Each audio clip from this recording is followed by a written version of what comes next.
on Indianapolis This Week, protecting families to save lives. We talk with State Senator Jim Merritt about his new push to prevent heroin deaths and about the budget battle coming to the legislature. Buying a six-pack on Sunday morning. Is this the year lawmakers repeal the Sunday sales prohibition? Plus, gas prices plummet in central Indiana. But could you soon be paying more in gas taxes as a result? From RTD6, the Indy Channel, this is Indianapolis This Week with Rafael Sanchez. Thanks for joining us for Indianapolis This Week. After what has been a frigid week for all of us here in central Indiana, things are about to heat up in the State House. Lawmakers are back in session at the General Assembly. And this week, we've seen the start of some of what work. The key topic almost certainly to be how much the state spends on education and where that money will go. But there are many other issues that will demand their attention. Let's talk about those issues right now with State Senator Jim Merritt, Republican serving parts of Marion and Hamilton counties. He's been in the Indiana Senate since his election in 1990. The two-year budget proposal from the governor, $31 billion in the eve of the state of the state. Will you support the governor's proposal, and is it responsible? Yes, sir. It's a great budget. And obviously, it'll go through the legislative process, probably need some tweaking, but yes, I'll support it. And beyond education, what do you see as the other major issues that must be dealt with in this legislature? Well, there are a lot of issues that I am worried about, and one of those is crime and making sure that we have the tools with law enforcement, and just the overall. I think education really will be the center point, and what we will continually talk about. That will dominate the stage this year. So this will be the year of education in your mind? I do believe so. The governor has pointed that direction, and I think we'll follow. And then crime, and then anything else after crime? Well, I think we will look at agency funding and issues such as that, and we will move on from there. But I think delivering the services that are expected in an efficient but effective way. One of the things you'll be pushing for is Senate Bill 406, the issue of Narcan. Narcan sort of is the antidote for a heroin overdose. Why do you think this is such a key issue for you? Well, you know, it's interesting. I didn't know a whole lot about Narcan until last year.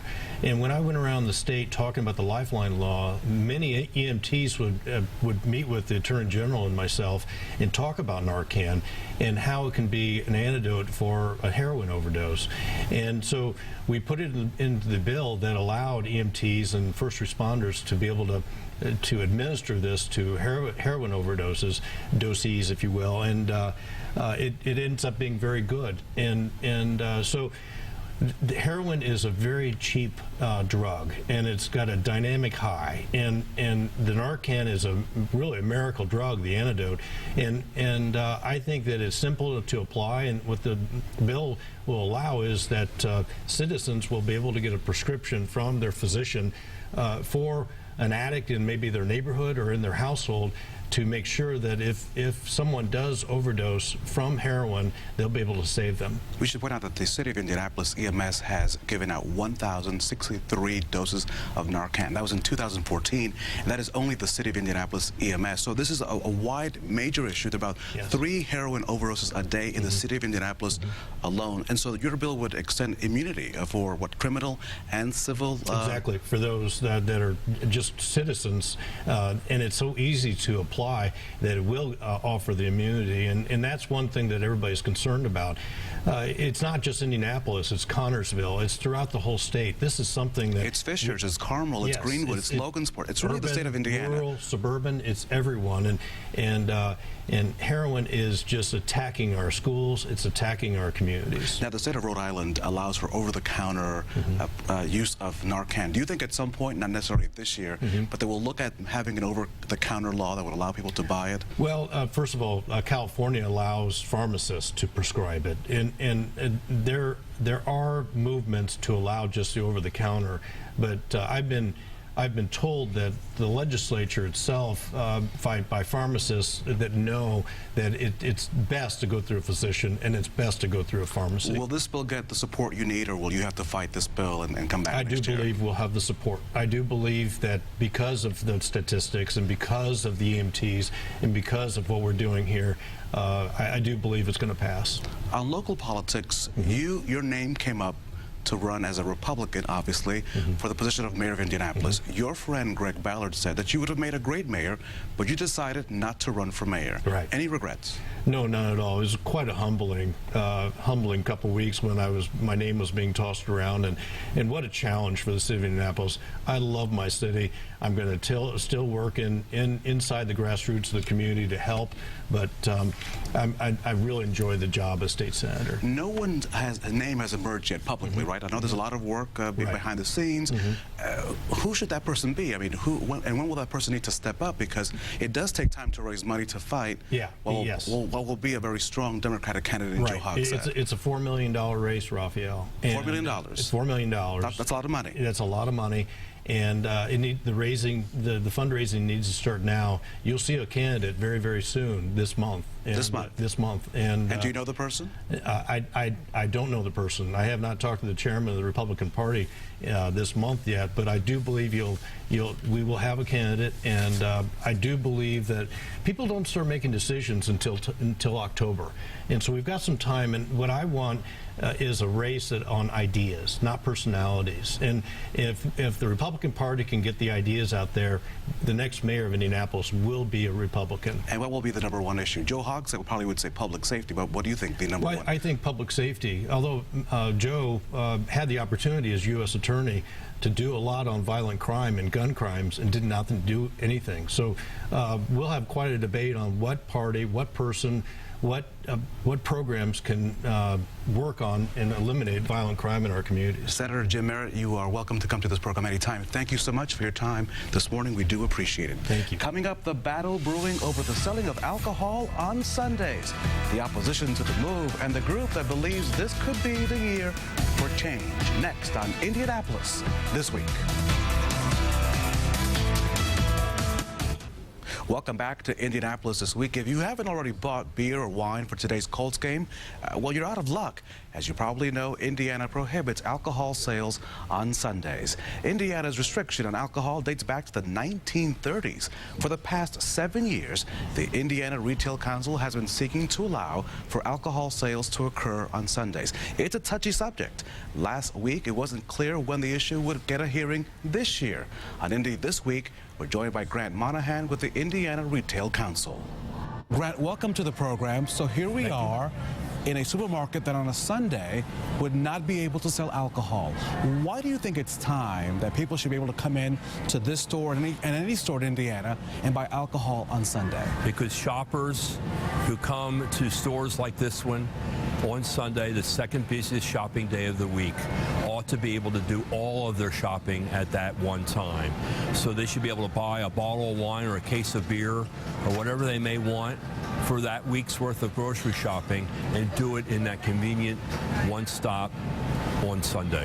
You've heard the criticism, one of them being that if we allow sales on Sunday, that we expand the use of alcohol in the state, that it could lead possibly to more drunk driving accidents, that it could lead to other ills.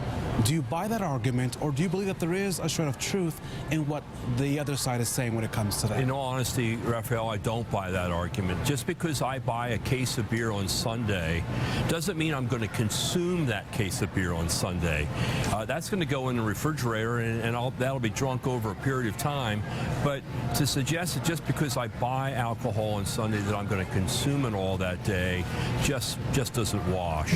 And look, in Indiana, you can buy alcohol by the drink at a sports bar, at Lucas Oil Stadium, at the Pacers game, and you can drink at the sports bar, have a couple pitchers of beer and a burger, and then you're driving home. So the drunk driving risk is greater, I think, under the current law where you can buy alcohol by the drink. Where if I can go to Marsh or Kroger or Walmart, grab a case of beer and take it home and watch the Colts game, there's no drunk driving involved there. One of your biggest opponents are the ma and pa stores, the actual liquor stores that believe that you may cut into their profits, that they don't want this, they don't want to change. Is there a middle ground where you could all coexist? Well, you know, I've represented retailers for a long time, and I admire them greatly. They're aggressive, they're dynamic, they're always looking to improve the look of their store, they're always looking to make the shopping experience a better one. And I think when we have Sunday alcoholic beverage sales, that tide lifts all boats, and it gives liquor store owners as well as drug grocery operators an opportunity to serve the customer better, and I think it can help to enhance their bottom line. We've been pursuing this issue since 2008. So we've been having those conversations with lawmakers over a period of time. And as we've had those conversations, we've answered their questions. I think we've really addressed a lot of their concerns. And I think they feel more comfortable with the issue today than they ever have before. But what do you think their biggest concern is? Because the issue hasn't changed. Since 08, you've been saying the same thing. What is it you have to get, what hump do you have to get over for them to understand what you're coming from? You know, I think we just need to raise their comfort level so that they understand that what we're asking is to let drug, grocery, convenience, and liquor stores do on the 7th day of the week what they're doing on the other 6 days of the week. And I know, speaking for the members of the Indiana Retail Council and for the convenience store industry, we're very responsible in alcoholic beverage sales. And that responsibility doesn't stop just because we're selling on Sunday. And so for you, the public policy, because you just mentioned you do this 6 days out of the week already. What is different about Sundays? I mean, what is it about for those lawmakers? What is it because it's the 7th day, it's a church day? I mean, what is it that they have a hard time? Because the last time I went to a Colts game, there was plenty of beer on all the floors. So what's the difference? I don't think the religious factor has played much of a part in the discussion on this. I know the conversations that I've had and our other coalition folks have had with lawmakers, the religious aspect really doesn't come up. It's more about, it's a radical change to Indiana's law, and Indiana is slow to embrace significant change. But I think over time, as we've tried to keep educating legislators, they have a better sense of what this is all about. It's not going to lead to drunk driving. It doesn't give teenagers greater access to alcoholic beverages. It's a convenience factor that our customers are looking for. Brad Monahan, thank you so much. You appreciate it. Thank you. Come back anytime. I enjoyed it. Thank you. Thank you, sir. At the State House, Shelbyville Representative Sean Eberhardt is sponsoring the bill to end the ban. It will go nowhere if it doesn't pass the House Public Policy Committee. Coming up, inside that school fight, how can Indiana best spend money on your child's education? Our insiders join the discussion over funding for charters and vouchers. Next on Indianapolis This Week. Welcome back to Indianapolis This Week as we bring in our political insiders, Mary Beth Schneider, former political reporter for the Indianapolis Star, Republican Jennifer Hollowell, and Democrat Dan Parker. The governor proposing a $31 billion two-year budget. Mary Beth, that's a whole lot of money. That is a whole lot of money, although if you believe the lead budget writer in the Senate, there may not be enough money to satisfy everybody. And Mike Pence has some big wish lists, including more money for vouchers, more money for charter schools. What's left off of his wish list is, on the Democrat wish list, more money for, actually any money for textbooks for public schools. What gives? Well, first of all, let me say that the budget he proposed increases education across the board, increases education funding. So this isn't, it doesn't just increase funding for charter schools. And I'll say a couple other things. I mean, it is a cautious budget. I'd say it's conservative, but what we're really going to see in the session is a great focus on education. And I think regardless of what happens over the next few weeks, one safe prediction is that education funding is going to increase for students across the state. Dan, public schools get a 2% increase, vouchers 1%, but public schools are saying you're taking away money from kids who need it the most. Well, I mean, the biggest problem with this budget is what Jennifer just said. It's cautious. There's no really big ideas here, nothing new. The problem with the educational debate is that it perpetuates this fight between traditional public schools, private schools and charter schools.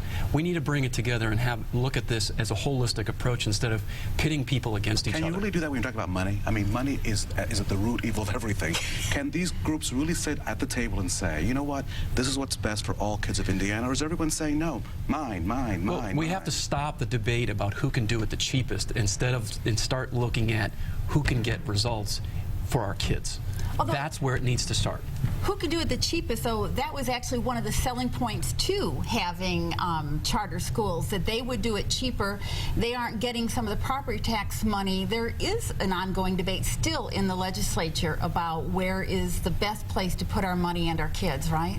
Well, I mean, so a couple of things. The charter school operators did say that they can do it with less funding, and they are. And even with this increase in funding, charter schools are still getting significantly less money than public schools are getting per student.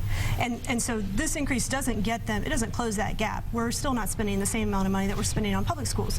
But I agree with Dan. I mean, what matters most is that every child has the opportunity to go to the best school that they can, and parents ought to be able to make that decision, and they ought to have choice, and it's going to be market driven. So if a school's performing, people are going to want to go there. Do you think the Democrats and Republicans in the legislature are going to be as amicable about this as you guys just were? No. But I think that the other thing that needs to be a part of this debate is that if there's going to be more money put into vouchers and more money put into charter schools, there needs to be the accountability there as well. There's a whole lot of accountability for traditional public schools, and there needs to be that accountability as well. Democrats did put out a wish list. There is accountability. I mean, I want to say that. I mean, first of all, there is testing, which is another cause for debate, but there is accountability. If you look at Indianapolis, Mayor Greg Ballard has shut charter schools down. If they're not performing, if they have problems, he shuts them down. So, I mean, that is ultimate accountability. I was referencing more the vouchers. There's no audit, though, of how they're spending the money, and that's right. And the way I understand it, Chris Atkins, the budget director, said they do not plan to have any audit of how these schools are spending the money. So we should call for audits, yes? Audits are good. The folks who authorize the charters, I mean, they oversee them and have a lot, I mean, there's a lot of scrutiny there, which is part of the reason why they've been shut down. We have 30 seconds. Democrats did come out with a long wish list. Will they get anything? I mean, they have no majority. Will they get any piece of the pie, any love in this legislative session? No leverage at all, right? I mean, no. Nothing. No. So they'll get to be perfectly blunt. Will they get scraps? I mean, will they get anything? I haven't been through their laundry list of it's a long list of wishes, but if it means spending more money that we don't have, then I'm sure they won't get those. There's a lot of good things on the agenda, but when you're in the minority like that.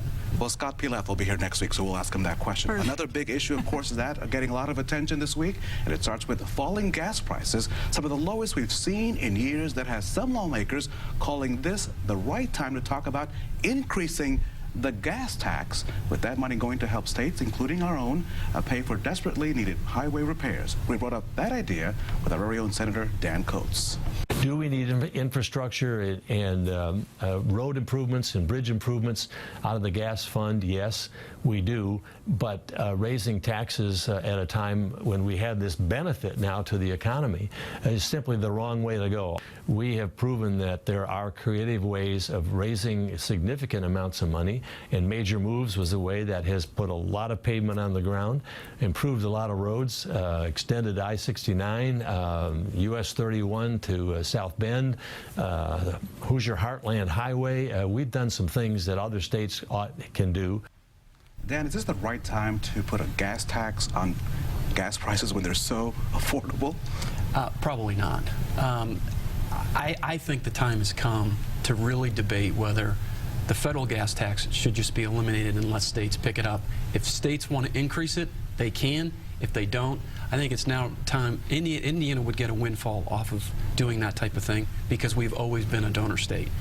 If we need more money, we can raise it ourselves. There's really no need now, given the way things have progressed and things have constructed, that we need to send the money to Washington and then they send it back. And Jennifer, I just can't see really the public, the consumers saying, yeah, give me another tax. Absolutely not. And first of all, folks are excited at what the prices are now. But, I mean, the economy is just now starting to come back. I mean, and the last thing you want to do is raise taxes and put another burden on that. So I think it's a bad idea, and Senator Coates is obviously a thoughtful leader. Should other states copy Major Moves? Well, there's not going to be another Major Moves because there's no other road to sell. Okay. You know, all the other public-private partnership deals that have come, come through, well, a bankruptcy court's going to determine that. You know, they've all been either funded by ongoing revenue or by tolls. Chime in, go ahead. I'm sorry. Go ahead. Leaves a real problem, though. If you don't want to raise the gas tax and you can't do another major moves, there are major infrastructure problems. There are crumbling bridges and roads everywhere. How do you pay for it? You got the 10 seconds. Go Well, ahead. I will say, Governor Pence's budget also proposes increasing in transportation. But that's not a long-term solution. And the conversation is always happening between our insiders on Twitter. I'm sorry that I cut you folks off. You're so lovely on Sunday. You can see their Twitter handles right there on the screen and follow them throughout the week. Mary Beth, Dan, Jennifer, Lara, and Abdul. Coming up, an icon, premier journalist beyond Mary Beth Schneider, of course. His reporting brought an end to the Nixon presidency. Now he's agreeing with Indiana's Dan Coates about Washington. Right now, I talked to Carl Bernstein next on Indianapolis This Week. And now on Indianapolis This Week, the one and only Carl Bernstein. Bernstein is best known for his work with Carl Woodward in exposing the Watergate scandal that led to the resignation of former President Richard Nixon. As someone who's covered Washington, I had a chance to talk to him in Carmel about the state of our Congress. Dan Coates is right about his characterization of the last Congress. It was a miserable Congress. It was a Congress of no serious accomplishment. It's totally dysfunctional. It's a broken institution. It doesn't work. It doesn't serve the common good. It doesn't serve the national interest. It's largely animated by partisan and ideological warfare, cultural warfare, which has been at the expense of the country, expense of the people. And thank you, Mr. Bernstein, and thank you for watching. We'll see you next week.